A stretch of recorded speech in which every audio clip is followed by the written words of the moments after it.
अधिकतर हम ऐसा समझते हैं कि मन केवल संबंधों की मधुरता या सरलता का आस्वादन करना चाहता है, किंतु मन नकारात्मक परिस्थितियों और मनोभाव का भी उतना ही उत्साह के साथ भोग करता है।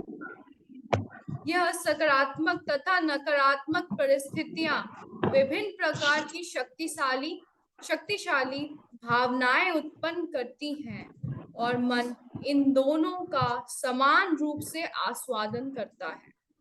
क्योंकि मन सुख और दुख दोनों का ही आस्वादन करना चाहता है, इसलिए यह हमें सुख से दुख और पुनः दुख से सुख की ओर घसीटता रहता है।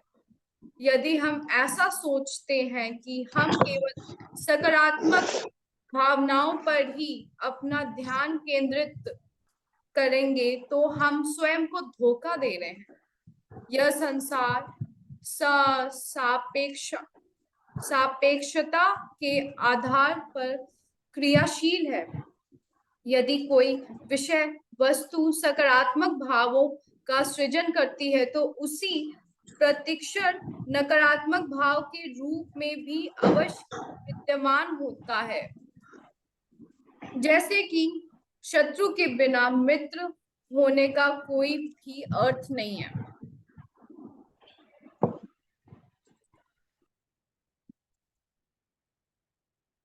तो कितना सुंदर यहाँ पे मन के बारे में बताया गया है। जैसे कि हम यहाँ पे हमेशा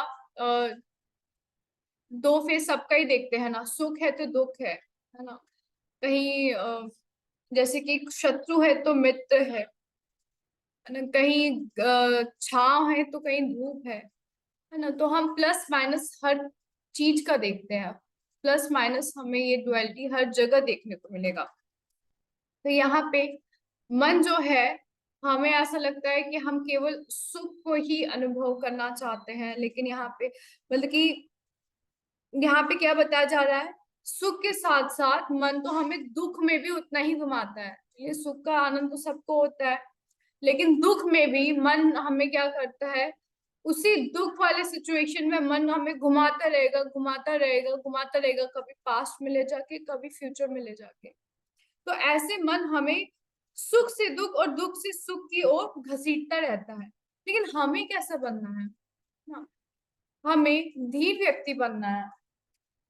मतलब चाहे सुख हो दुख, हम इससे बहुत ज्यादा प्रभावित ना हो।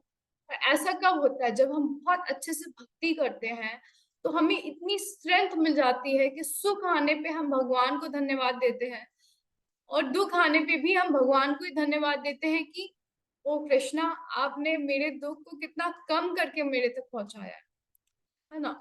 तो यहाँ पे हम लोग ऐसे स्ट्रांग बन जाते हैं भक्ति कर करके कि ये जो परिस्थिति है ना, जब ये हमारे सामने आते हैं तो इससे हम बहुत ज्यादा प्रभावित नहीं होते हैं ना, तो हम बहुत ज्यादा विचलित होते हैं।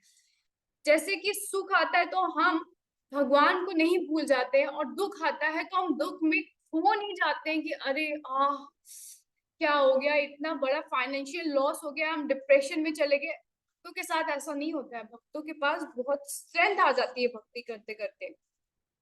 तो हम ये मन ना हमेशा हमें सुख दुख के बीच में कोई भी परिस्थिति हो, इट्स नॉट लाइक कि केवल गुडी गुडी सिचुएशंस आ रहे हैं तो हम उसके एंजॉय कर रहे हैं और मन उसी में घूम रहा है। लेकिन जब दुख बैड सिचुएशंस आते हैं तो मन हमें उतना ही जितना सुख में मन आनंद लेता है, उतना ही दुख में भी मन इन्वॉल्व होके हमें घुमाता रहता है। तो इसीलिए हमें और अच्छे से भक्ति करना चाहिए। जब हम अच्छे से भक्ति करते हैं, हम अच्छे से नाम जप करते हैं, श्रवण करते हैं, कीर्तन करते हैं, तो हमारा सेल्फ रियलाइजेशन हमारा बढ़ जाता है और हम बहुत ही धीर व्यक्ति बन जाते हैं। हम कोई भी सिचुएशन आता है तो उससे बहुत ज्यादा विचलित नहीं होते। हाँ, हम शुद्ध तो नहीं है कि हाँ हमें कोई फर्क ही ना पड़े, बट यस, हमारा उस सिचुएशन के प्रति कैसा रिएक्शन होगा, हमें कैसा रिएक्ट करना है, वो चेंज हो जाता है, हमारी चेतना चेंज हो जाती है।